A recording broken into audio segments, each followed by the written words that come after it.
আজকে তোমাদেরকে যেটা শেখাবো কিভাবে কল ব্যাকগ্রাউন্ড চেঞ্জ করা যায়। তো আর কথা বাড়িয়ে লাভ নেই, চলো যাই মূল ভিডিওটা শুরু করি। তো সবাই সঙ্গেই থাকবা।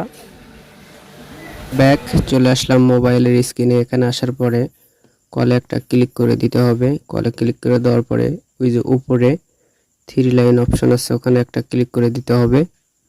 এখানে দেওয়ার পরে নিচে সেটিং, এখানে একটা ক্লিক করে দিতে হবে।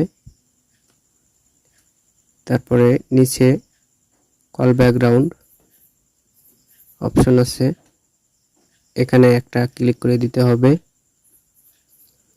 এখানে ক্লিক করে দেওয়ার পরে দুইটা সিম আছে, এখানে চাইলে তুমি যে কোনো একটা সিমের কল ব্যাকগ্রাউন্ড চেঞ্জ করতে পারো।